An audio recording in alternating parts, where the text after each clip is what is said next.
현재 마이크 상황이 좋지 않아서 발표 다시 진행해 주시면 감사할 것 같습니다.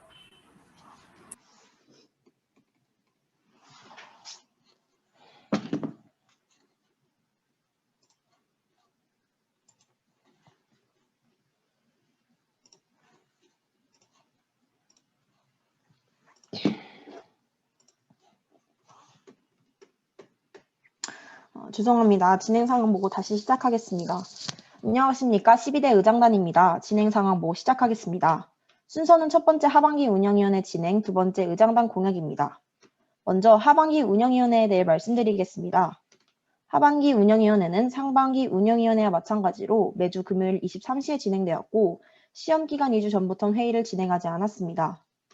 다음으로는 본 의장단의 공약과 결과를 말씀드리겠습니다.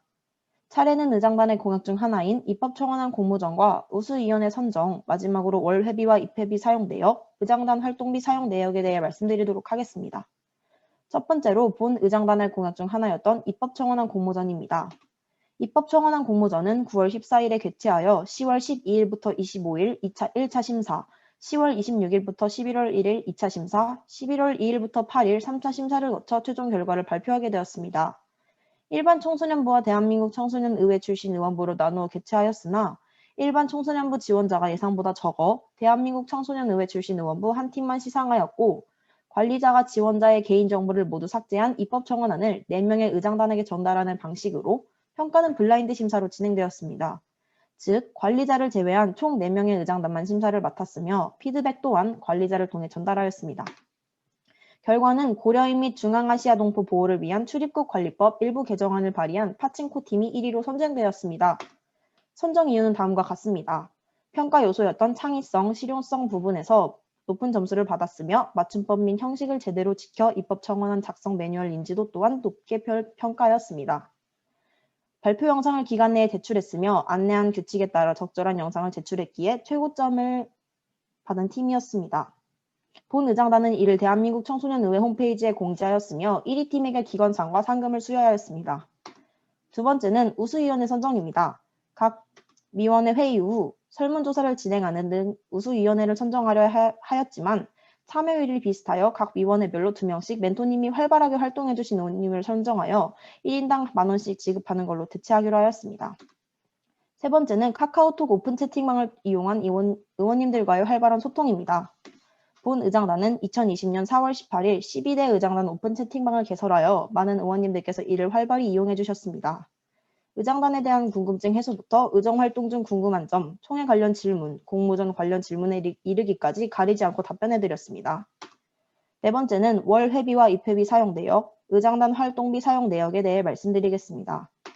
월 회비와 입회비 사용 내역은 사무국 진행 상황 보고에서 안내되었습니다.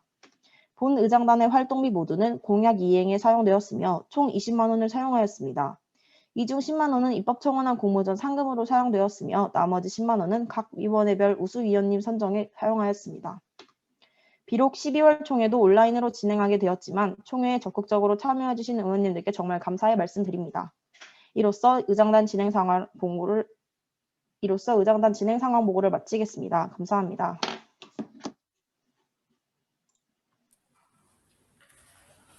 질의하실 의원님 있으십니까? 질의가 있으신 의원님께서는 채팅을 활용하여 발언권 요청해 주시기 바랍니다.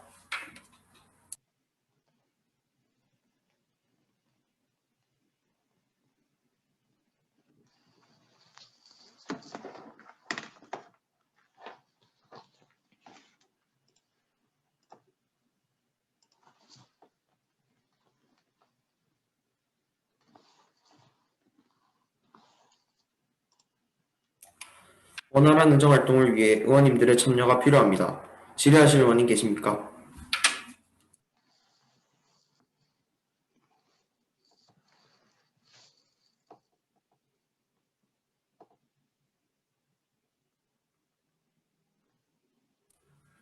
마지막으로 묻겠습니다. 질의하실 의원님 계십니까?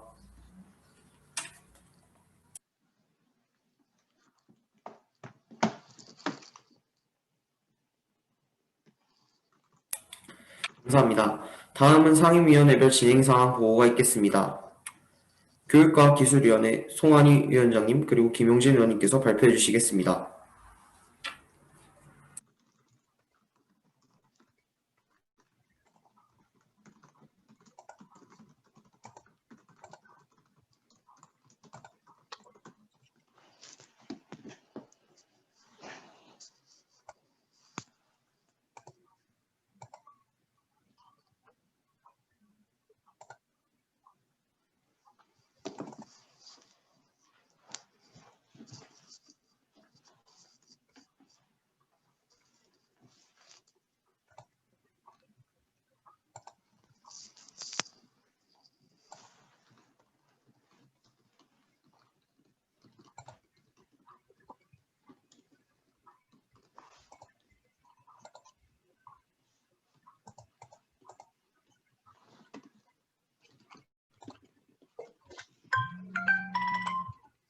잠시 화면 PPT가 지금 잠시 뜨지 않아가지고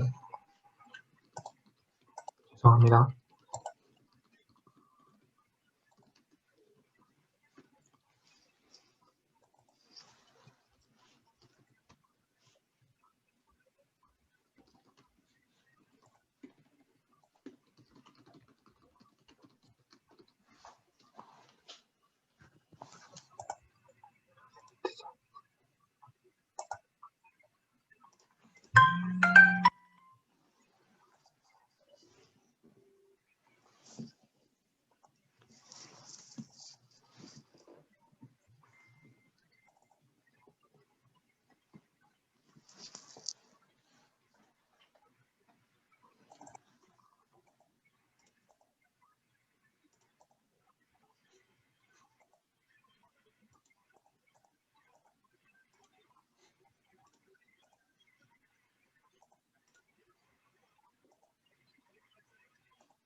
PPT 장비에 문제가 생기신 것 같습니다. 교육과학기술위원회는 모든 진행사항 보고가 끝난 후 마지막으로 발표해 주시길 바랍니다. 다음으로 통합위원회 박광민 위원장님께서 발표해 주시겠습니다.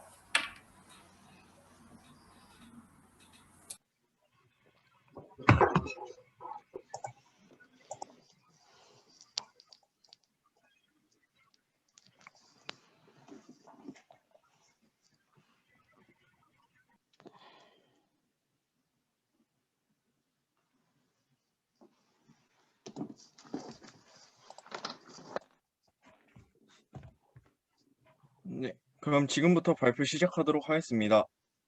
안녕하십니까. 통합위원회 위원장 박광민입니다. 그럼 지금부터 통합위원회 진행사항 보고를 시작하도록 하겠습니다. 순서는 첫 번째로, 죄송합니다. PPT가 바뀐 것 같습니다.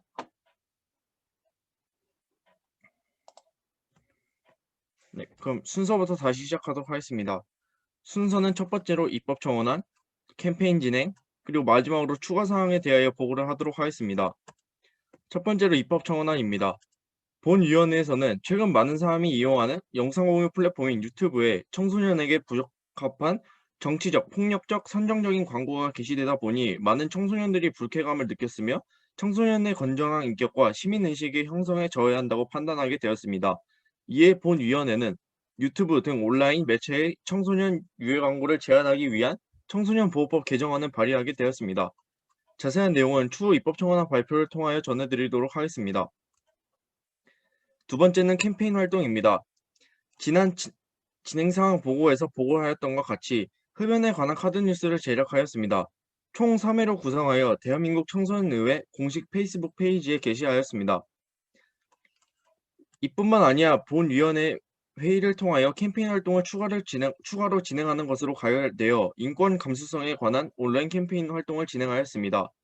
인권 감수성이란 인권 문제에 대한 감수성, 즉 사회에서의 부조리나 불합리한 관행, 제도 등을 인권 문제의 차원에서 볼 수 있는 성질 혹은 능력을 말합니다. 이에 관하여 본위원회에서는 인권 감수성 오행시 캠페인을 진행하였습니다. 이 내용을 카드뉴스로 제작하여 대한민국 청소년의회 공식 페이스북과 인스타그램에 게시하도록 하였습니다. 인권 감수성으로 오행시를 지어 SNS에 게시하여 친구를 태그하는 활동을 진행하여 대한민국 청소년의회 이외에도 인권 감수성에 대하여 잘 알 수 있도록 진행하였습니다. 마지막으로는 추가 사항입니다. 첫 번째로는 통합위원회 온라인 회의 규정을 개정하였습니다. 온라인 회의 진행 시 의원님들의 적극적인 참여가 부족하다고 판단하여 해당 문제를 해결할 수 있는 방안을 논의하였습니다. 회의 결과 본 위원회의 온라인 회의 규정을 개정하였습니다. 2조의 내용을 개정하여 2조 통합위원회 의원은 모든 온라인 회의에서 1인당 한 번 이상의 의견을 내는 것으로 규정한다. 1인당 한 번 이상의 의견을 표명하지 않을 경우 다음 정기 온라인 회의에서 2회 이상의 의견을 내도록 한다. 이러하기 시 1차 경고, 2차 회의 무단 불참으로 처리한다. 라고 개정하였습니다. 이 외에도 활동이 활발하여 회의에 적극적으로 참여한 의원은 추후 대한민국 청소년의회 사무국의 우수 의원으로 추천한다. 라고 5조를 신설하였습니다. 이상으로 통합위원회 진행상황 보고를 마치도록 하겠습니다. 감사합니다. 질의하실 의원님 있으십니까? 질의가 있으신 의원님께서는 채팅을 활용하여 발언권 요청해 주시기 바랍니다.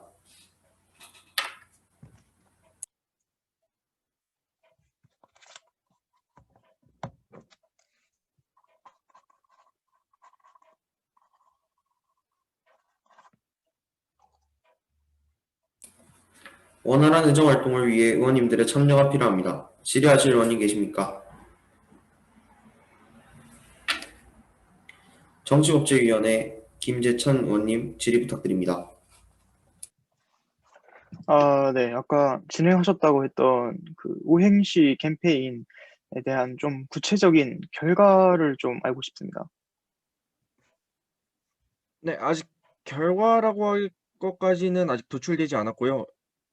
일단 진행을 하여서 온라인 캠페인, 대한민국 청소년의회 SNS에 게시를 하도록까지만 하였습니다. 네. 알겠습니다. 감사합니다. 네. 더 질의하실 의원님 있으십니까? 질의가 있으신 의원님께서는 채팅을 활용하여 발언권 요청해 주시기 바랍니다.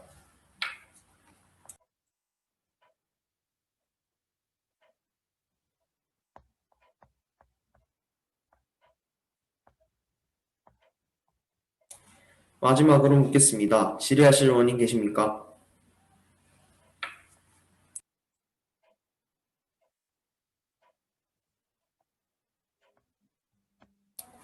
네, 감사합니다. 다음으로 청소년권익위원회의 진행상황 보고가 있겠습니다. 청소년권익위원회 이지민 간사님, 이유림 의원님께서 발표해 주시겠습니다. 네, 대한민국 청소년의회 청소년권익위원회 진행사항 보고를 시작하도록 하겠습니다. 목차는 다음과 같습니다. 상임위 회의 진행사항을 보고하도록 하겠습니다. 2020년 9월 21일 진행된 제11차 회의에서는 위원단 캠페인 집행부 진행사항 보고 및 새 입청안 논의가 있었으며 무단 불참자 징계 논의와 불참 사유에서 제출 기한 관련 논의가 있었습니다. 10월 10일에 진행된 캠페인 집행부 진행사항 보고 새 입청안 상정 논의 기타 건의사항 수렴을 하였고 제13차 회의에서는 캠페인 집행부 진행사항 보고 새 입청안 상정 기타 건의사항이 수렴되었습니다. 11월 14일에 진행된 위원단 진행사항 보고, 입법청원안 진행사항 보고, 기타 건의사항을 수렴하였고, 기타 회의로는 1차 간사 불신 임한 투표, 2차 간사 불신 임한 투표, 그의 기타 사항이 있었습니다. 하반기 간사 해임 및 새 간사 선출에 대해서 말씀드리겠습니다. 8월 29일 간사 직책 해임 관련 투표 결과 찬성 22표, 반대 0표로 가결되었고, 공정성을 위하여 간사 직책 해임 관련 재투표 결과 찬성 18표, 반대 7표로 간사 해임 불신임안을 의장단에게 제출하였습니다. 9월 9일 간사 해임을 공지하였고 새로운 간사 모집을 공고하였습니다. 간사 선출 투표 결과 57.1%의 득표율로 이지민 의원이 간사로 선출되었습니다. 다음은 입법청원안 상정입니다. 본 청소년권익위원회는 청소년 스포츠 인권 보장을 위한 학원의 설립, 운영 및 과외 교습에 대한 법률 일부 개정안을 상정하였습니다. 제13차 상임위 회의에서 제적 의원 22명 중 창순 15표로 새 입법청원안에 상정되었습니다. 이후 회의 시간과 서면으로 의견을 취합하였고 긴급회의를 소집하여 검토하고 기타 건의사항을 수렴하였습니다. 12월 6일에는 입법청원팀 담당 멘토의 피드백을 수렴하였습니다. 다음은 캠페인 집행부 팀장님께서 진행사항을 보고해 주시겠습니다.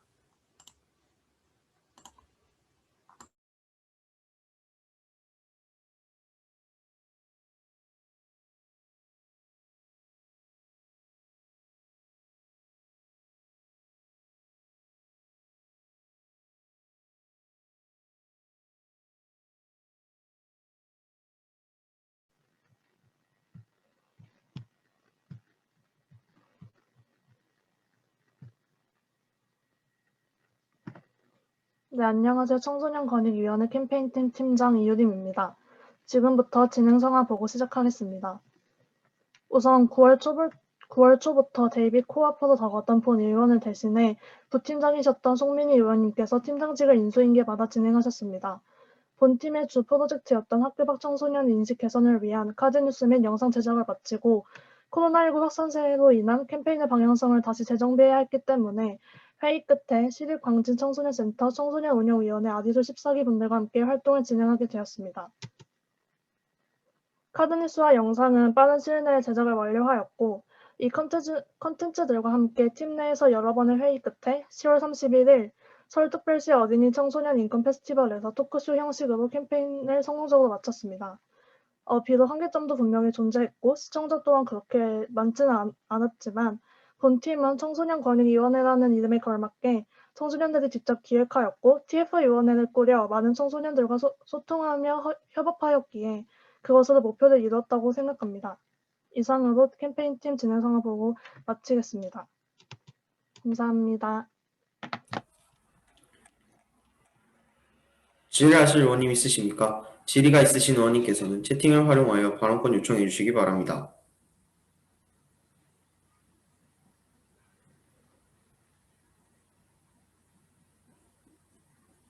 원활한 의정활동을 위해 의원님들의 참여가 필요합니다. 질의하실 의원님 계십니까?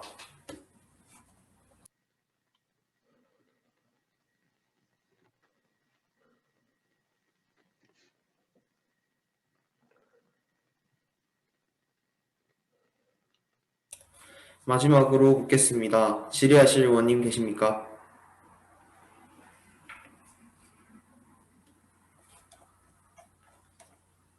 네, 감사합니다. 다음으로 외교통상위원회의 진행사항 보고가 있겠습니다. 외교통상위원회 김수린 위원장님, 김현우 의원님께서 발표해 주시겠습니다.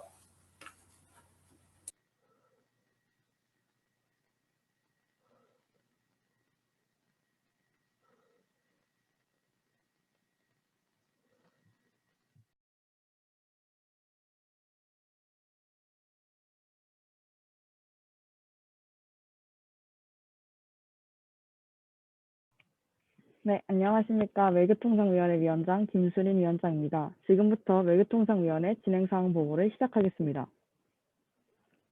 본 위원회에는 정기회의 결과, 캠페인 진행사항 보고, 입법청원안 진행사항 보고를 하도록 하겠습니다. 본 위원회는 지난 9월 총회 이후 총 3번의 상임위원회 회의를 진행하였습니다. 9월 12일 회의에서는 캠페인팀 및 입법청원안팀 진행사항 보고 후 제명 대상자 불참 사유 투표를 진행하여 4개의 사유 중 2개의 사유를 인정하도록 하였습니다. 10월 10일에는 캠페인팀 입법청원안 진행사항 보고를 한 후 11월 7일에는 캠페인팀 입법청원안 진행사항 보고를 한 후 임명장 배지 명을 못 받으신 분들에 대한 인원 조사를 진행하였습니다. 본 위원회는 교과서 바로 알리기라는 캠페인을 진행해 왔었습니다.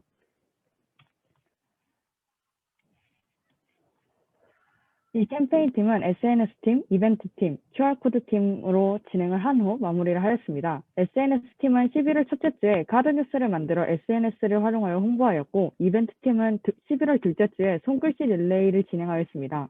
QR코드팀은 11월 셋째 주에 외교 모의고사라는 설문을 만들어 진행하였습니다.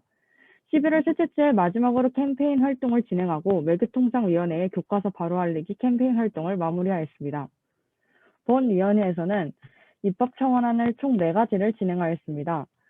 결혼이주자 안전보호법 입법 청원안, 영사교류법 입법 청원안, 국제교류법 입법 청원안, 난민법 입법 청원안 총 4개의 입법 청원안을 진행하였습니다.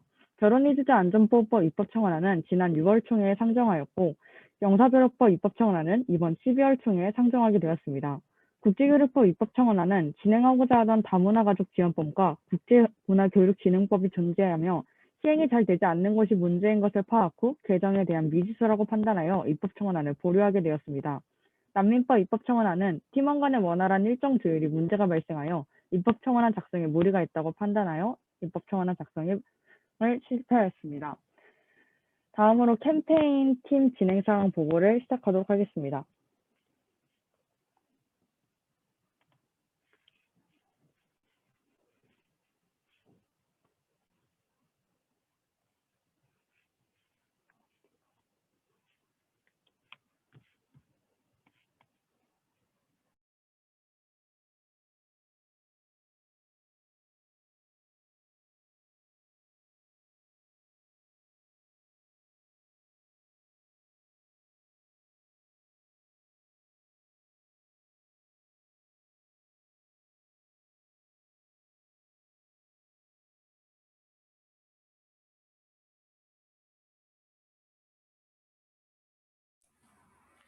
발표 시에는 마이크 음소거를 풀어주시기 바랍니다.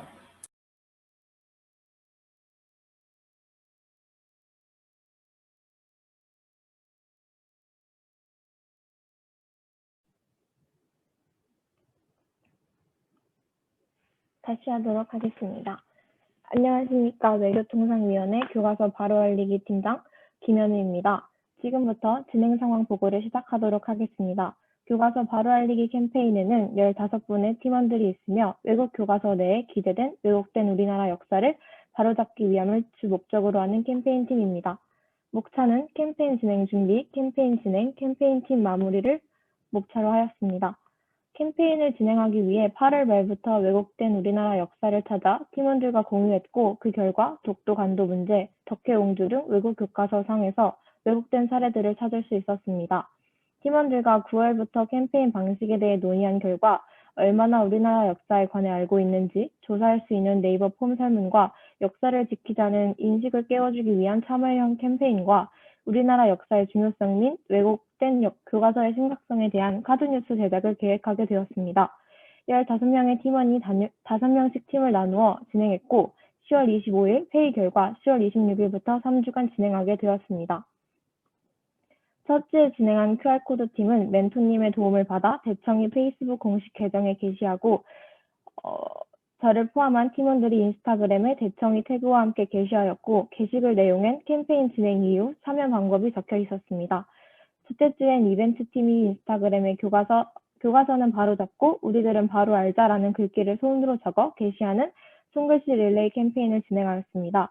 셋째 주엔 카드뉴스에 우리 팀이 말하고자 하는 메시지와 중요성을 알리려 했으나 준비 과정에서 무리가 생겨 취소되었습니다. QR코드 팀은 15명의 학생들이 참여해 주었고 외교 모의고사엔 독도 간도, 덕혜옹주, 일제강점기 역사, 미국과 영국이 기재한 세계사 책 내용 등의 문제로 내었습니다. 평소 학생들이 관심을 주지 않아 그런지 객관식 문항보다 서답형 문항의 정답률이 낮았습니다. 이벤트 팀도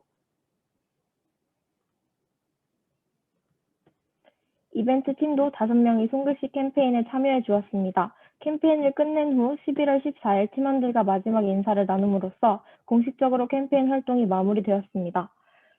진행 과정에서 부족한 점이 많았지만 따라와준 팀원들에게 고맙다는 기분이 들었고 이번 기회에 우리나라 역사를 조금 더 객관적인 시선에서 바라볼 수 있는 계기가 되었습니다. 대한민국 청소년의회 의원님들께서도 우리나라 역사에 대해 그리고 왜곡된 역사 사실에 대해 더 많은 관심을 부탁드리며 진행 상황 보고를 마치도록 하겠습니다. 감사합니다. 질의하실 의원님 있으십니까? 질의가 있으신 의원님께서는 채팅을 활용하여 발언권 요청해 주시기 바랍니다.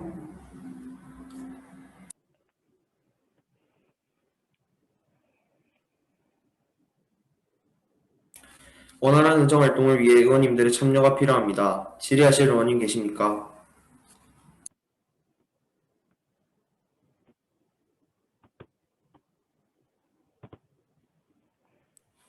마지막으로 묻겠습니다. 질의하실 의원님 계십니까?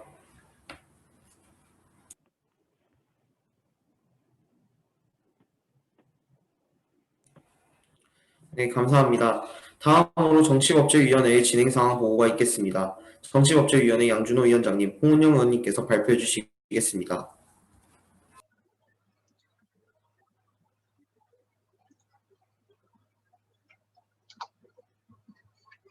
존경하는 심사빈 의장님을 비롯한 의장단 여러분, 그리고 선배 동료 의원 여러분, 안녕하십니까? 정치법제위원회 위원장 양준호입니다. 지금부터 12월 총회 진행사항 보고 드리겠습니다.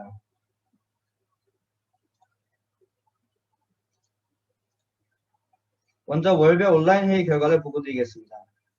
지난 9월 총회 이후 의원님들의 정기 집필 고사가 시작되었고 상당한 시간 후에 끝마쳐졌으니 10월 초로 예정된 제8차 정기 온라인 회의를 진행하지 못하였고 이는 8월로 연기되어 제8차 온라인 회의가 8월에 개의되었습니다.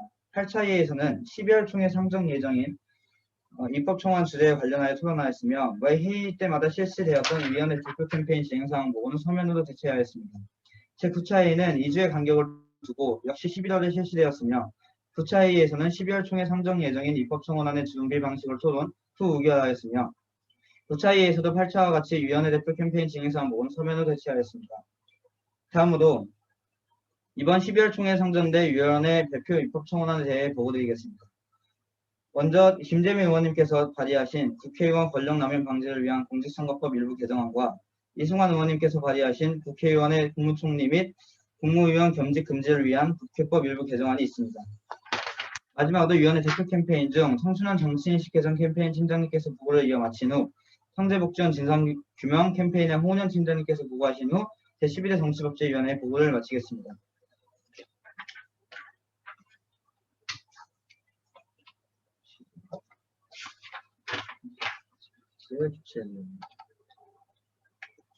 청소년 정치인식 개선 캠페인 팀장 양준호입니다.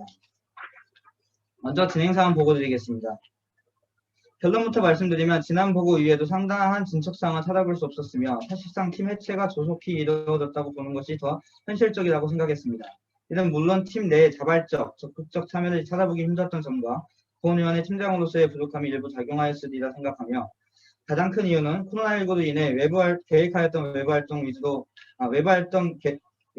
위주로 계획했던 활동을 수행하지 못하였음을 가장 큰 이유라고 결론지었습니다. 보훈위원 본 팀장은 이에 대해 상당한 아쉬움을 가지고 있음을 의원 여러분께서 알아주셨으면 하며 이는 다른 의원님들께서도 마찬가지라고 생각합니다. 다음으로는 캠페인 프로젝트 집행 계획 보고 이후나 현재 파행된 캠페인인 점 이제 임기가 얼마 남지 않음을 고려하여 이는 생략하고 이상으로 보고를 마치겠습니다. 감사합니다. 다음으로 형제복지원 진상규명 캠페인의 홍은영 의원님께서 보고드리겠습니다.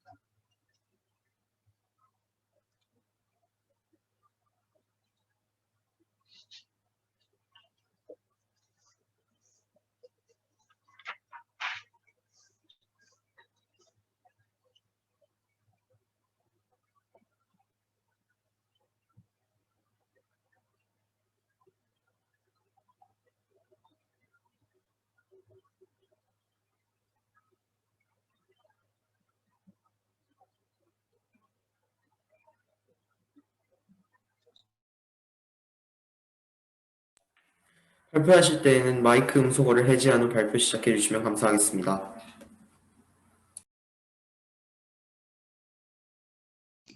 죄송합니다. 다시 시작하도록 하겠습니다.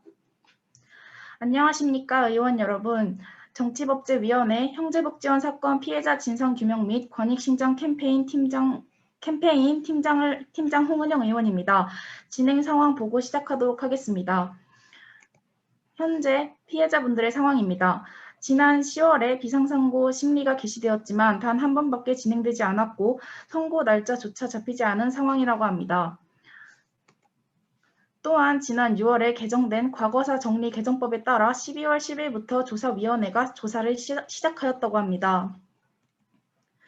또한 피해자분들께서는 형제복지원에서 나와 가족 구성원, 사회 구성원으로서 살아가지 못하는 피해자분들이 아직도 많다는 점과 과거사법이 제정되고 나서도 설명회 하나, 공문 하나 안내해주지 않은 국가에 대한 서운함, 현행 과거사법에는 배보상 조항이 빠져있다는 점이 가장 아쉽다고 하십니다.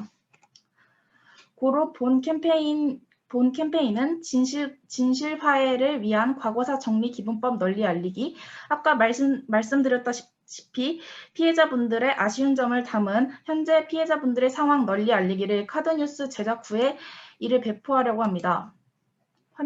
화면에 보이시는 바와 같이 카드뉴스를 제작하여 대청이 공식 홈페이지와 SNS에 12월 30일까지 게시하고자 합니다.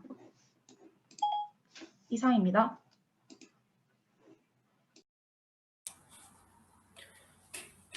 질의하실 의원님 계십니까? 질의하실 의원님께서는 채팅을 활용하여 발언권 요청해 주시기 바랍니다.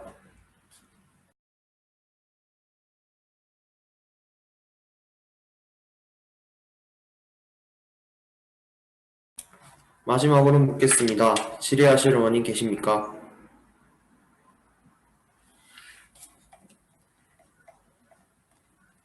네, 감사합니다. 다음으로 교육과학기술위원회의 진행사항 보고가 있겠습니다. 교육과학기술위원회 송한희 위원장님, 김용진 의원님께서 발표해 주시겠습니다. 네, 앞서 PPT가 올바르게 띄워지지 않아 사과의 말씀드립니다. 지금부터 교육과학기술위원회 12월 총회 진행 상황 보고를 시작하겠습니다. 먼저 상임위 입법 청원안 캠페인 순서로 보고드리겠습니다. 먼저 상임위원회 진행 상황 보고입니다. 본위원회는 9월 총회 이후부터 본 PPT 제출 기한 이전까지 총 3번의 회의를 진행하였고, 입법 청원안 논의, 입법 청원안 팀 구성, 캠페인 진행 상황 보고 등을 회의에서 진행하였습니다. 다음으로 입법 청원안 진행 상황 보고를 시작하겠습니다. 10월 31일 상임위 회의에서 장애인의 교육권 보장을 위한 학교용지법 일부 개정안이 12월 총회 대표 입법 청원안으로 상정하기로 가결되었습니다. 이후 입법 청원안 팀이 구성되었고, 입법 청원안 팀은 회의 진행, 서류 제출 등을 마무리하였습니다. 다음으로 캠페인 진행 상황 보고를 시작하겠습니다. 캠페인 진행 상황 보고는 캠페인 팀 팀장 김용진 의원께서 해주시겠습니다. 캠페인 진행 상황 보고를 시작하겠습니다. 먼저 캠페인 전에 캠페인으로 진행하기로 했던 장기 기증인을 위한 손글씨 릴레이 캠페인과 장기 기증인들에게 물품을 전달하기로 하였는데요. 본래 있던 캠페인 팀장님께서 개인 사정으로 사퇴한 이후 기획된 안건들이 모두 진행하기 어려워졌습니다. 또 임기가 막바지에 다다르고 코로나19 상황으로 인해서 장기 기증인들에게 직접적으로 물품을 전달하는 것은 불가능하다는 것을 알게 되고, 장기 기증인들을 위한 손글씨 릴레이 캠페인을만 진행하기로 결정하였습니다. 그래서 11월 21일부터 22일 동안 자유토론 방식의 회의 방식을 사용하여 손글씨 릴레이 캠페인 문구 선정을 위해 선정 및 진행 방식에 대한 논의를 하였습니다. 그리고 11월 28일에 최종적으로 캠페인 참여 방법을 SNS에 게시할 내용을 단톡방에 공지를 하고, 모든 캠페인 팀원님들께서 SNS를 통해서 손글씨 릴레이 캠페인을 진행하기로 하였습니다. 이상으로 교육과학기술위원회 캠페인 진행 상황 보고를 마치겠습니다. 감사합니다. 네, 이상으로 교육과학기술위원회 진행 상황 보고를 마치도록 하겠습니다. 이상입니다. 질의하실 의원님 있으십니까? 질의가 있으신 의원님께서는 채팅을 활용하여 발언권 요청해 주시길 바랍니다.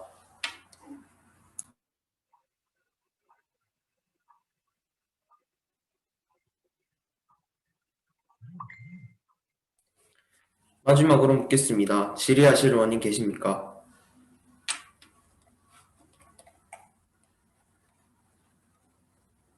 네, 감사합니다. 다음으로는 각 위원회별 대표 입법 청원안 제안 설명이 있도록 하겠습니다. 입법 청원안 표결은 지난 9월 총회처럼 온라인으로 진행하도록 하겠습니다. 총회가 끝난 이후 의원 의정보고 게시판을 통해 투표가 올라갈 예정이며, 일정은 전체 문자 단톡방을 통해 공지하도록 하겠습니다. 참고 부탁드립니다.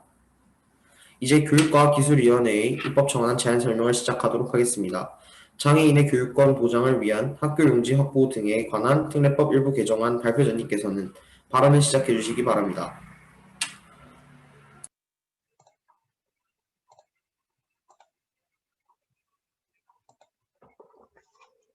본 의원이 제안 설명 드릴 입법청원안은 교육과학기술위원회 12월 총회 대표 입법청원안인 장애인의 교육권 보장을 위한 학교용시 학부 등에 관한 특례법 일부 개정안입니다.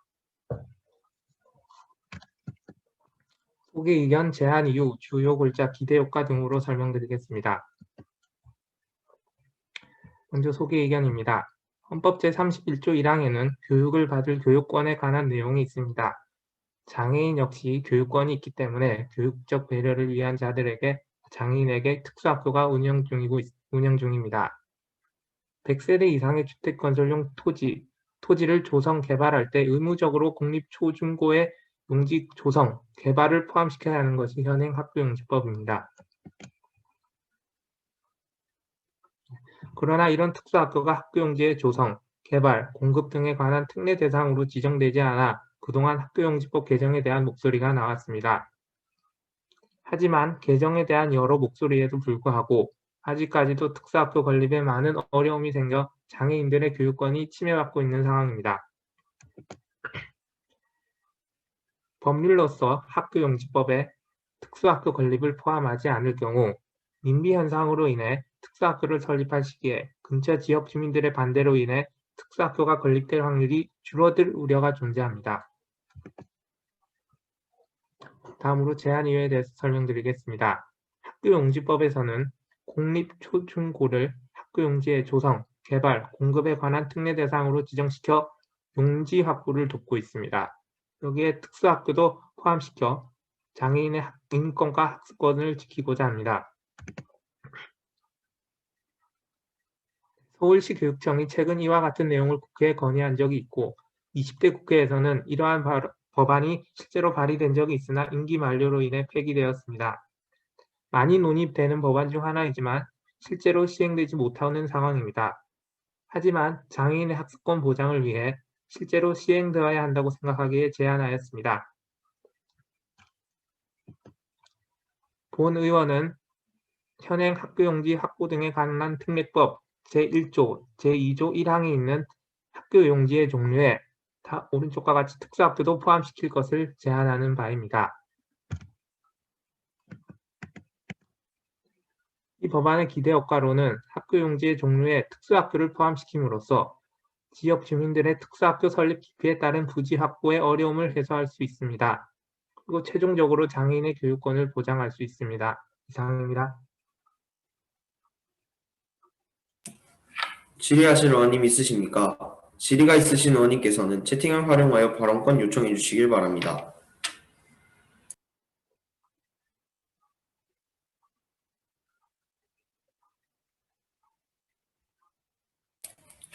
입법청원안은 각 위원회별 활동이 아닌 대한민국 청소년의회의 모든 의원님들의 참여를 통해 이루어지므로 의원님들의 적극적인 관심이 필요합니다. 질의하실 의원님 계십니까?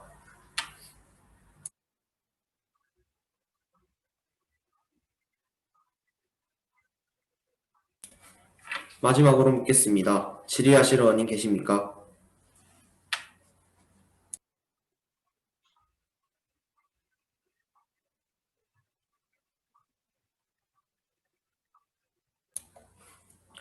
네, 감사합니다. 다음으로 정치법제위원회의 입법청원안 제안 설명을 시작하도록 하겠습니다. 국회의원 권력 남용 방지를 위한 공직선거법 일부 개정안 발표자님께서는 발언을 시작해 주시기 바랍니다.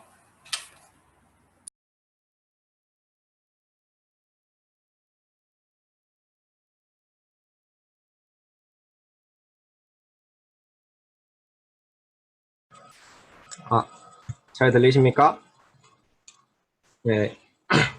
그러면은 지금부터 국회의원 권력남용 방지를 위한 공직선거법 일부 개정안에 대해 설명하도록 하겠습니다. 욱차는 다음과 같습니다. 자, 개요는 일단 4가지로 구분을 해봤습니다. 지난 20대 국회에서 본회의 출석률에 따라 임금을 최대 30%까지 감봉하려는 법안 등 여러 개혁 의지가 나타났고, 최근 들어 알 수 있듯이 거대 양당의 폭주, 그러니까 반대를 위한 반대를 통한 입법 방해 활동을 막기 위해서 만들게 되었고요. 세 번째로는 사회적 약자가 국회에서 굉장히 뽑힐 확률이 낮습니다. 그래서 이것을 높이기 위해서 하게 되었고요. 마지막으로는 국회의원들의 특혜 남용을 줄이기 위해서 이 법안을 만들게 되었습니다. 법안 설명은 다음 네 가지와 같습니다. 첫 번째로 국회의원 정원을 300석에서 700석으로 증석하는 것. 그리고 두 번째로는 지역구 국회의원 253석을 450석으로 증석시키는 것.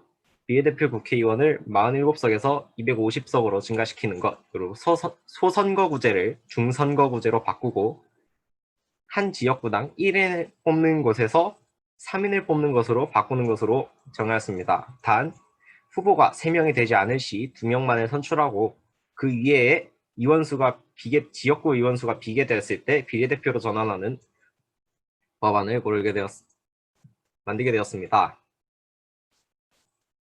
이 법안을 만듦으로써 기대 효과는 다당제로 변함으로써 거대 양당의 질서가 붕괴될 수 있다는 것. 그리고 두 번째로는 사회적 약자가 조금 더 수월하게 정치에 참여할 수 있다는 것.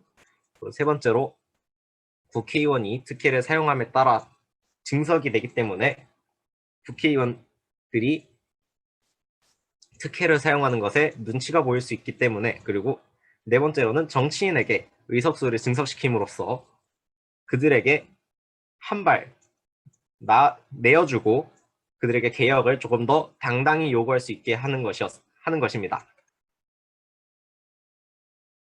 신구문 대조표는 다음과 같습니다.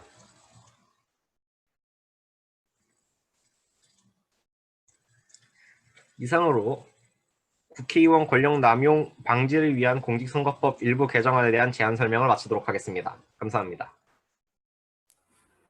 질의하실 의원님 있으십니까? 질의가 있으신 의원님께서는 채팅을 활용하여 발언권 요청해 주시기 바랍니다.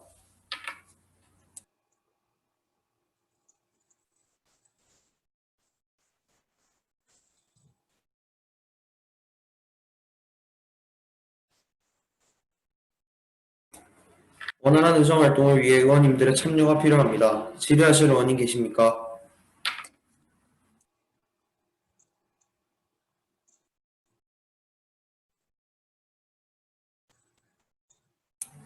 마지막으로 묻겠습니다. 질의하실 의원님이 계십니까?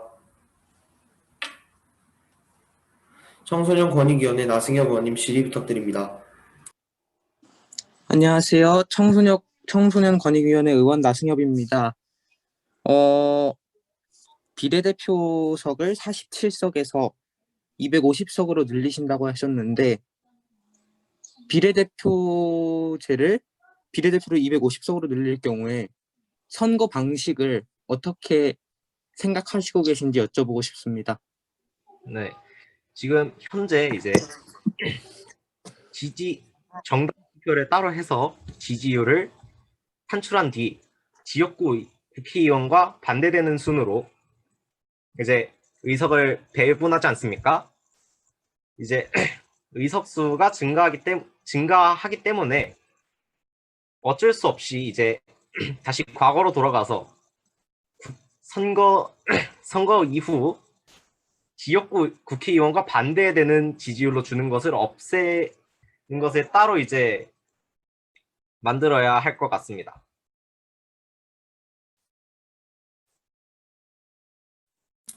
재질의 하시겠습니까?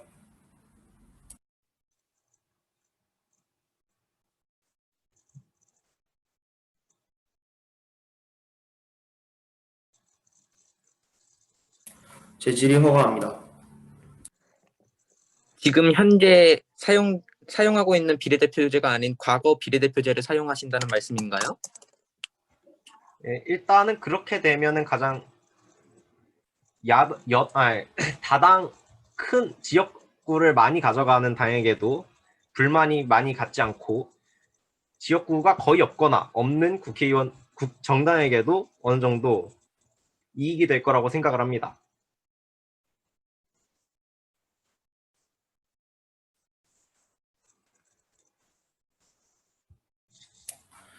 재질의는 최대 1회까지 가능합니다. 더 질의하실 다른 의원님 계십니까?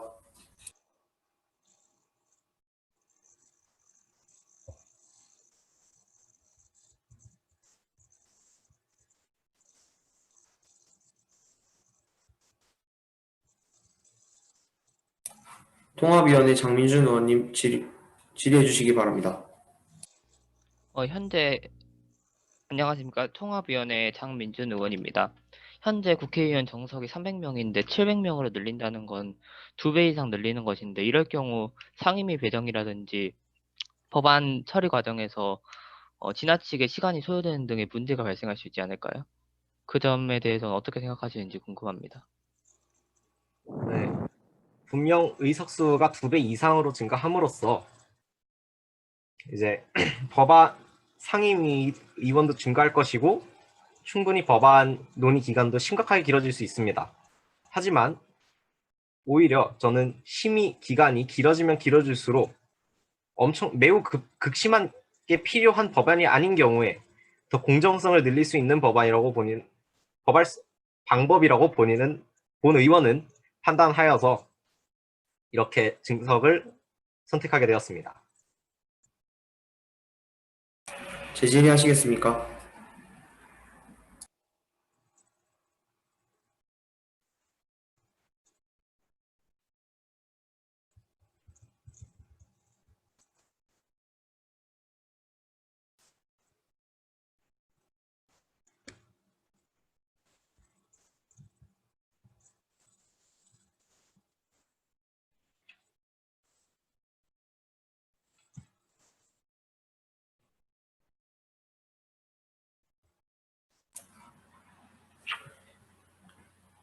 질의하실 의원님 있으십니까? 질의가 있으신 의원님께서는 채팅을 활용하여 발언권 요청해 주시기 바랍니다. 청소년 권익위원회 윤태경 위원장님 질의 부탁드립니다.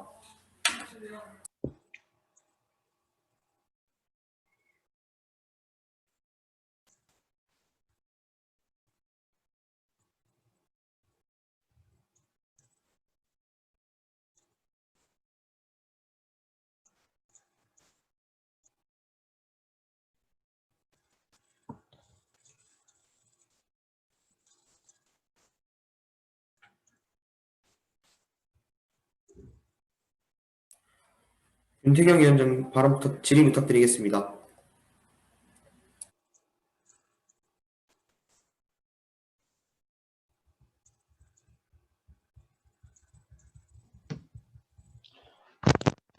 안녕하십니까. 청소년 권익위원회 위원장 윤태경입니다. 중선거제를 하면은 선거 비용이 늘어나는데 혹시 이 부분에 대해서는 다른 의견이 있으신지 여쭤보고 싶습니다. 네. 선거 비용이 늘어난다는 당점은 체감을 하고 있습니다. 확실히 의석수는 2배 이상, 거의 2.5배 정도 증가를 하기 때문에 선거 비용이 굉장히 많이 들 수 있습니다. 하지만 선거 비용이 들음으로써 세금을 내고 투표하는 국민들에게 투표에 대한 더 경각심을 많이 줄 수 있을 거라고 의원은 판단했기 때문에 그 부분은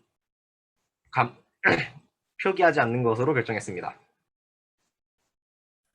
재질의하시겠습니까?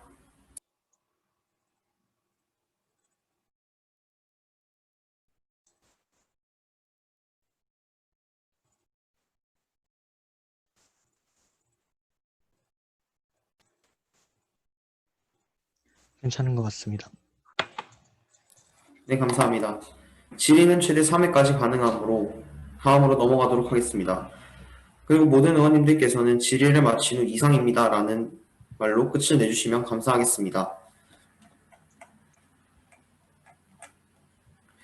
다음으로 외교통상위원회의 입법정원안 제안 설명을 시작하도록 하겠습니다.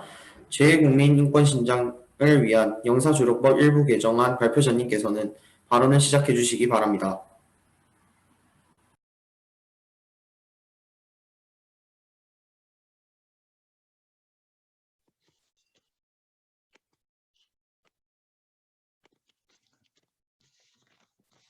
안녕하십니까. 본 의원은 대한민국 청소년협의회 제12대 외교통상위원회 황소민 의원입니다. 본 의원이 이번 총회에서 발의할 법안은 제 국민인권신장을 위한 영사조력법 일부 개정 입법정원안입니다. 발표 순서는 다음과 같습니다. 세계화 사회로 발전하며 국가 간 교류가 증가하고 있습니다. 코로나19 바이러스로 인한 전 세계적 재난 상황, 세계 곳곳에서 일어나는 지진, 전쟁 등의 재해와 같이 대한민국 국적의 국민이 타국에서 대한민국으로 입국하지 못하는 경우가 생기고 있습니다. 이와 같이 재외국민이 타국의 재난 상황이 끝나기 전까지 타국에서 기간 미지정으로 체류해야 하는 상황 혹은 타국 장기간 체류 중 재외국민에게 사건 및 사고가 일어난 상황 등이 발생하였을 경우 의료적인 도움을 주기에는 현행의 영사주력법이 역부족이라는 생각이 들었습니다. 타국에 체류하는 자국민의 경우 외국인이기에 자신이 거주하는 국가에서 제대로 된 치료를 받을 수 없을 뿐만 아니라 자국의 보호조차 받기 힘든 위치에 있고 재해로 인한 이동 제한으로 자국에 입국할 수조차 없는 상황에 처해 있습니다. 의료복지를 받지 못한 채 살아가는 것은 명백한 인권 침해입니다. 불가피한 상황이라는 말 한마디로 질병을 멈추거나 인권을 보호할 수는 없습니다. 타국에 체류하지만 대한민국의 국적을 가지고 있는 재외국민의 인권을 보호할 의무는 대한민국에게 있습니다. 헌법 제2조 제2항에 따르면 국가는 법률이 정하는 바에 의하여 재외국민을 보호할 의무를 집니다. 하지만 현행 법률로는 재외국민을 보호하기 힘들고 구체적인 내용이 부족합니다. 이에 해당 법률이 강화되어야만 한다는 판단을 하였습니다. 그래서 본 의원은 대한민국 국민인 그들을 보호하기 위하여 영사조력법 중 의료와 관련된 사항의 규정을 개정해야 한다고 생각합니다. 신고문 대조표를 살펴보도록 하겠습니다. 영사조력법 제14조 제1항 재외공간의 장은 관할 구역에서 미성년자인 재외국민에게 사건, 사고가 발생한 사실을 인지할 경우 그 사실을 해당 재외국민의 법정 대리인 또는 가족 등 연고자에게 알려야 한다. 제2항 재외공간의 장은 관할 구역에서 시급한 치료가 필요하다고 인정되는 재외국민 환자가 발생한 사실을 인지할 경우 의료기관에 관한 정보 제공 등 조력을 제공하여야 하며 해당 재외국민의 가족 등 연고자 및 주재국 관계기관과 협의하여 치료를 받을 수 있도록 노력하여야 한다는 내용을 오른쪽과 같이 개정하고자 합니다.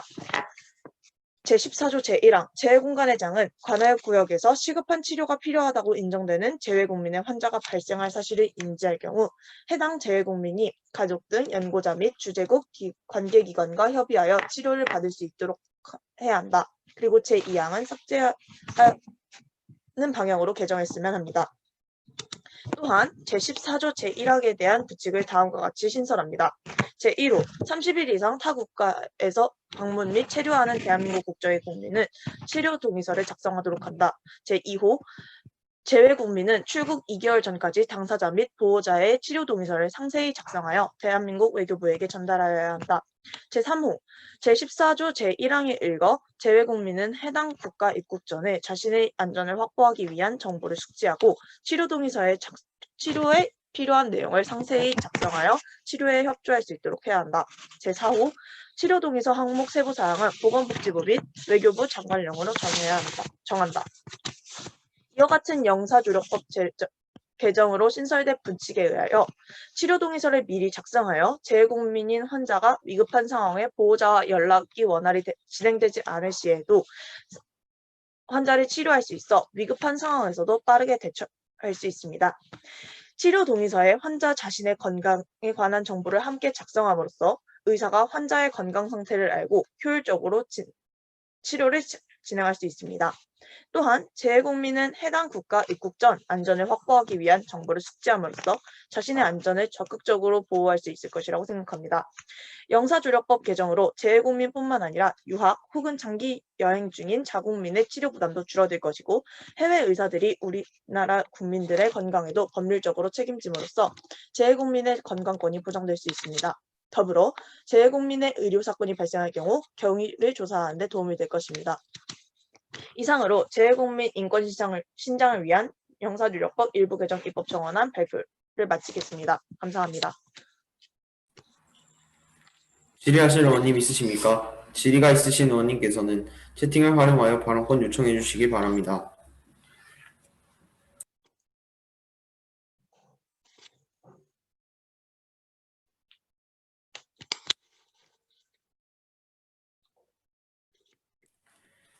원활한 의정활동을 위해 의원님들의 참여가 필요합니다. 질의하실 의원님 계십니까?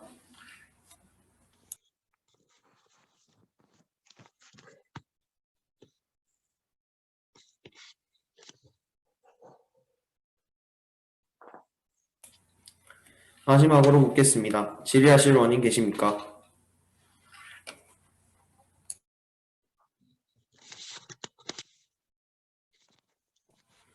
네, 감사합니다.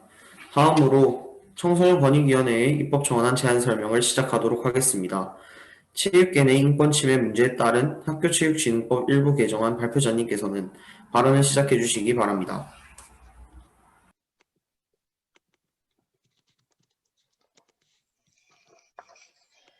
안녕하십니까. 본 의원은 청소년권익위원회 소속 신가연 의원입니다. 지금부터 학습자의 학습권 및 교육 환경 보호를 위한 학원의 설립, 운영 및 과외 교습에 관한 법률, 이하 학원법 일부 개정 청원안에 대해 발표하겠습니다. 목차는 제안 이유, 기대 효과, 줄 골자 순입니다. 신체 폭력 경험 일반 학생의 1.7배, 성관계 요구 강간 피해 24건, 학습권 휴식권 침해 심각. 이는 모두 학생 선수들의 상황을 대변해주는 뉴스 기사의 일부 문구들입니다. 인권에 대한 인식이 높아지고 있고 실제 해결을 위한 노력도 이루어지고 있는 현대 사회에서 학생 선수를 포함한 스포츠 분야를 희망하는 학습자들에 대한 인권 침해 문제는 오랜 기간 동안 대두되어 왔습니다. 미처 형용하기도 끔찍한 사건 사고들이 증가하고 있으며 인도주의적 측면에서 납득하기 어려운 문제들이 발생하고 있는 인권 사각지대인 체육계를 보호하기 위해 본 법안을 처음 생각하게 되었습니다. 학원법은 제2조 제1호와 동조 제4호에 지식, 기술, 예능을 교습한다고 되어 있는 바 체육 관련 학교 학과 지망생에게는 현행 입시 환경에서 학습자의 학습권 및 교육 환경의 보호가 미흡합니다. 더 나아가 체육 관련 학과 지망생 외에 체육을 학습하고자 하는 모든 사람에게 불편함을 주는 상황입니다.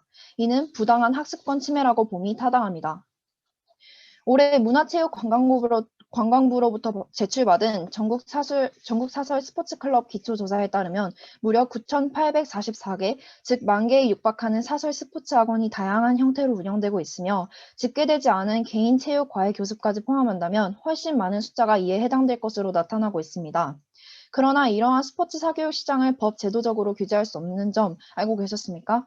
2010년 법제처는 현 학원법에서 체육 관련 교습의 범위를 제외하며 당시 제정한 체육시설의 설치 이용에 관한 법률, 이하 현 체육시설법 하에서 스포츠 사교육 시장을 규제하고자 하였습니다. 그러나 체육시설법에 따르면 체육교습법에 대해 제대로 규정하고 있지 않으며 이렇게 체육교습법이 체육시설법 하에 포함된다면 지도자, 수강생 모두가 인권적으로 안전하게 보호받을 수 없습니다. 현재 학원법의 경우에는 지식, 기술, 예능만의 분야만을 포함하고 있으며 체육에 관한 부분은 학원법이나 시행령에서조차도 보호하고 있지 않은 상황이라 실제 여러 문제를 발생시켰습니다. 오른쪽 사진에서 보시는 것처럼 지난해 9월 인천 송도의 한 축구클럽 승합차가 수강생을 싣고 달리다가 교통사고로 인해 2명이 사망하는 사건이 있었습니다. 그러나 등록이 안 되어 있어 관리 감독의 의무가 있는 자가 누구이며 그에게 어떠한 책임을 물을 수 있는지 확실하지 않아 피해자의 피해 회복에도 많은 어려움이 있었습니다. 이 사고로 어린이 통학 차량 안전관리 강화를 의무화한 태우 유찬이법이 발의되었으나 이로써도 스포츠 사교육 시장은 통제가 어렵기에 관련한 법 정비의 시급성을 보여줍니다. 스포츠 사교육 시장은 이미 상당한 규모로 성장하였으나 제도권 밖에서 암암리에 운영되어 아무도 법적 보호를 받을 수 없어 체육을 학습하고자 하는 청소년들과 같은 학습자들은 인권 침해 문제에 누구보다도 더더욱 노출되어 있으며 이미 체육 전문가들 및 문화체육관광부에서도 관련 법 제정에 관한 필요성을 이야기한 바 있습니다. 본 의원이 발의한 법안이 통과된다면 앞서 말한 두 가지의 사각지대를 해결하고 이가 보장되는 사회가 조성되게 될 것이며 기존 학원법의 범위를 체육의 분야도 포함하도록 개정하는 법안이므로 새로운 법안을 제정하는 것보다 더 효과적이고 유연한 대처 및 상용화가 가능할 것입니다. 이에 현행 학원법의 적용 범위에서 체육을 포함하는 방향으로 법안을 개정하고자 하여 앞서 말씀드린 기대 효과를 충족하고자 합니다. 신구문 대조편은 다음과 같습니다. 현행 학원법 제2조 정의에 관한 법률의 1항에 체육 분야를 포함시키고 과외 교습에 관한 범위를 정의한 사항에도 체육의 분야를 포함시키고자 합니다. 스포츠 인권의 중요성이 대두되고 있는 이 시점에서 사설 체육학원이나 과외가 체계적으로 관리되고 있지 않고 있다는 점은 매우 모순적인 상황입니다. 학습자의 학습권 및 교육 환경 보호를 위해 무엇보다 학원법 개정이 필요한 시점입니다. 이상입니다.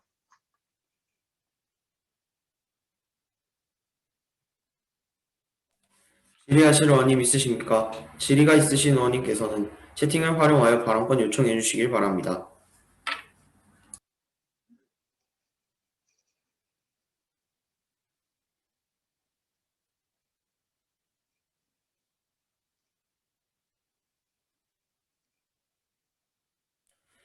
마지막으로 묻겠습니다. 질의하실 의원님 계십니까?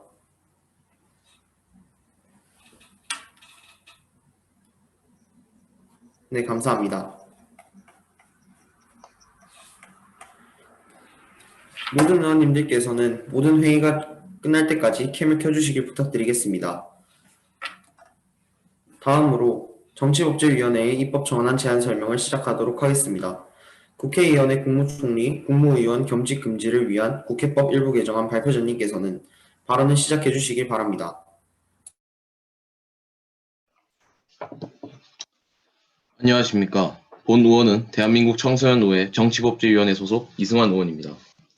본 의원이 발의하고자 하는 법안은 국회의원 겸직금지 적용 범위 확대를 위한 국회법 일부 개정안입니다. 네, 다음으로. 본 의원은 현행 국회법 제29조상 국회의원이 국무총리와 국무위원을 겸직할 수 있는 것을 금지하도록 개정하고자 합니다. 최근 4개 정부에서 국회의원이 국무총리나 국무위원을 겸직했던 횟수는 적지 않으며 오히려 갈수록 늘고 있는 상황입니다. 이러한 겸직은 많은 문제점을 낳습니다. 첫 번째로 의원이 행정부 요직을 겸하는 것은 상권 분립의 취지에 훼손됩니다. 대한민국은 입법, 사법, 행정의 상권 분립을 헌법에 명시하고 특히 입법부와 행정부의 견제와 균형을 매우 중시합니다. 그러나 장관직을 겸한 의원이 피감기관의 장인과 동시에 상임위 위원으로 동시에 활동한다면 이것은 이해충돌이 발생하는 것은 불가피합니다. 다른 나라들의 사례를 들어보겠습니다. 대한민국과 같이 대통령제 국가인 미국은 상원, 하원 의원 모두 정부 요직이 겸직이 불가능합니다. 이는 거의 모든 대통령제 국가와 공통되는 특징입니다. 또 내각제와 대통령제가 혼합된 이원 집정부제의 대표적 국가인 프랑스도 의원의 정부 요직 겸직을 금하고 있습니다.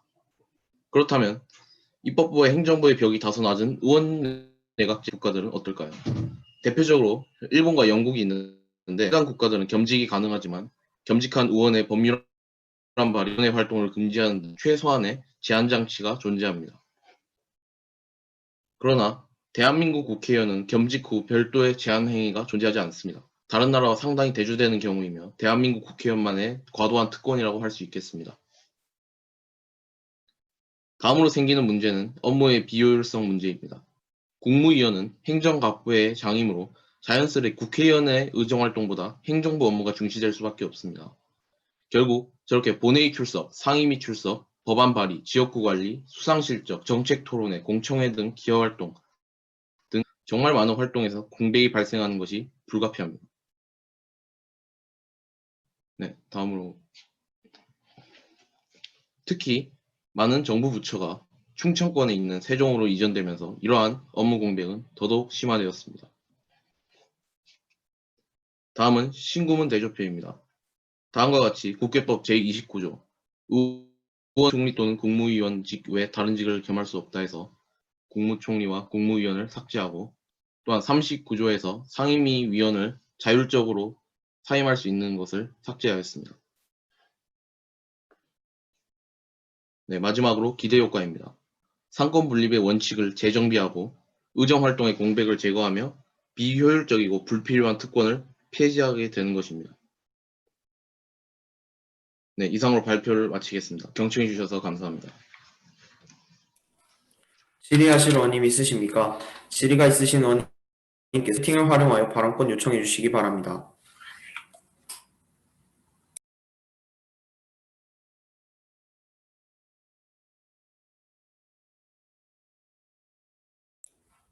마지막으로 묻겠습니다. 질의하실 의원님 계십니까?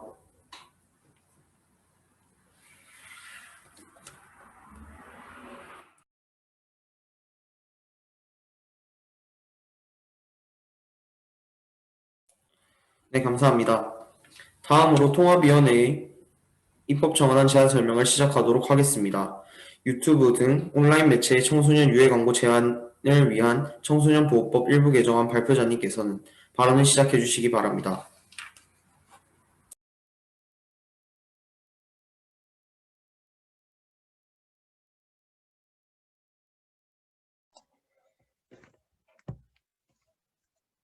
네, 안녕하십니까. 통합위원회 위원장 박광민입니다.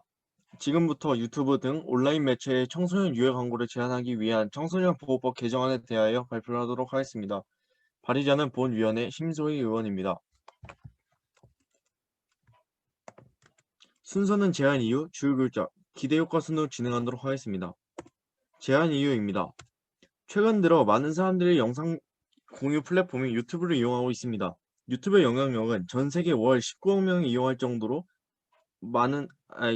정도로 많이 이용을 하며 많은 학생들의 장래희망이 유튜브 크리에이터일 정도로 커지고 있습니다. 사람들은 개인이 필요한 정보에 관한 영상을 시청하거나 취미를 공유하기 위하여 유튜브를 이용하고 있습니다. 전 세대가 이용하는 유튜브는 영상에 광고를 삽입하며 수익을 창출하게 됩니다. 하지만 이 광고에는 청소년에게 부적절한 정치적, 폭력적, 선정적인 광고가 가끔 게시되다 보니 많은 청소년들이 불쾌하게 느꼈으며 청소년의 건전한 인격과 시민의식 형성에 저해한다고 판단하게 되었습니다. 이에 본위원회는 유튜브 등 온라인 매체의 청소년 유해 광고를 제한하기 위한 청소년 보호법 개정안을 발의하게 되었습니다. 주요 골자입니다. 유튜브 등 온라인 매체의 청소년 유해 광고를 제한하기 위한 청소년 개정안은 청소년 보호법 제19조를 개정하도록 하겠습니다. 신고문 대조표를 보시게 되시면은 사항을 추가하였습니다. 사항에 정보통신망 이용 촉진 및 정보보호 등에 관한 법률 제2조에 따른 정보통신 서비스 중 청소년보호법 제9조 1항의 각 호에 해당하는 청소년 유해 매체물을 방송통신위원회에 심의하여 규제하도록 한다라고 신설을 하였습니다. 기대효과입니다. 유튜브 등 온라인 매체의 청소년 유해 광고를 제한하기 위한 청소년법 개정안을 통해 청소년에게 유해한 광고 및 영상을 제재하며 청소년에게 건전한 매체 이용을 할 수 있을 것으로 보이게 됩니다. 이상으로 발표를 마치도록 하겠습니다. 질의하실 의원님 있으십니까? 질의가 있으신 의원님께서는 채팅을 활용하여 발언권 요청해 주시기 바랍니다.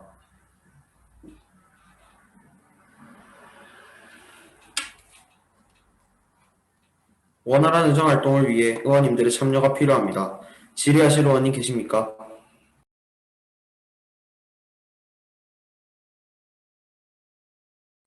정치법제위원회 김재찬 의원님 질의 부탁드립니다. 정치법제위원회 김재찬 의원입니다. 실제로 이제 이런 논란이 되는 광고들의 이제 대부분은 게임 광고들이 사실 많은 편인데, 이게 예전에는 그 게임물 관리위원회랑 방송통신심의위원회에서 이제 서로 자신들의 책임이 아니라 저쪽 부서의 책임이다라고 서로 떠넘기기를 계속했는데, 의원님께서는 이걸 왜 방심위에서 해야 된다고 생각하시는지 간략하게 설명 부탁드립니다.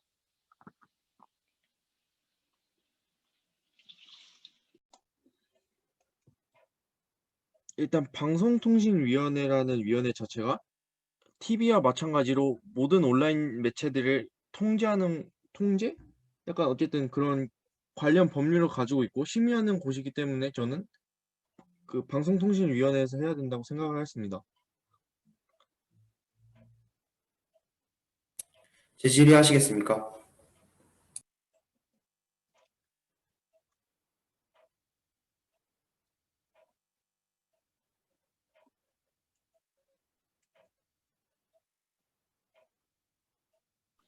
아닙니다. 이상입니다.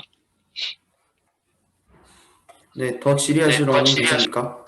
질의가 있으신 의원님께서는 채팅을 활용하여 발언권 요청해 주시기 바랍니다. 정치법제위원회 김재민 의원님 질의 부탁드립니다.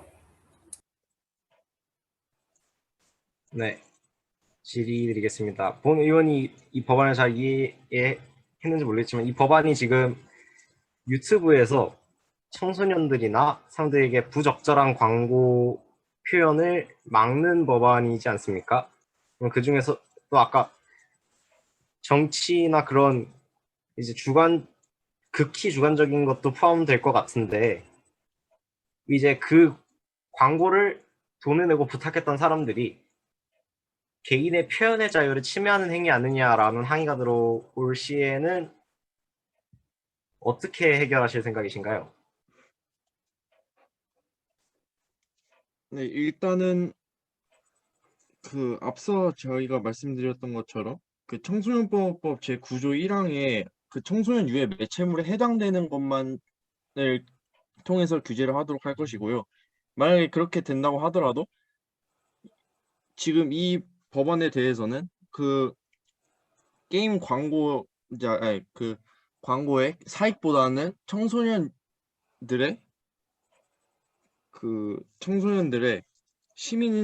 시민의식 형성과 건전한 인격이라는 공익이 더 크다고 판단이 되기 때문에 그것은 큰 문제가 될 것이 아니라고 생각이 듭니다.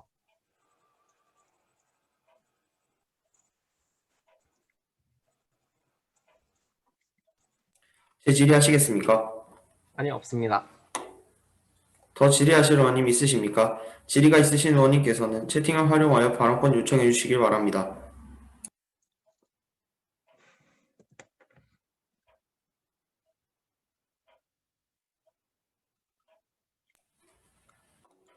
청소년 권익위원회 나승엽 의원님 질의 부탁드립니다. 안녕하세요. 청소년 권익위원회 의원 나승엽입니다.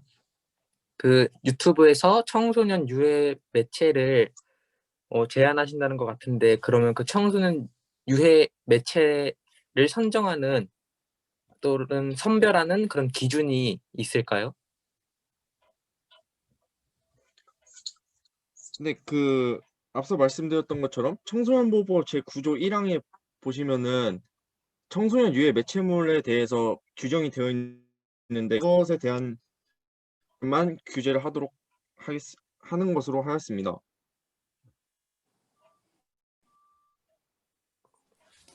재질의하시겠습니까?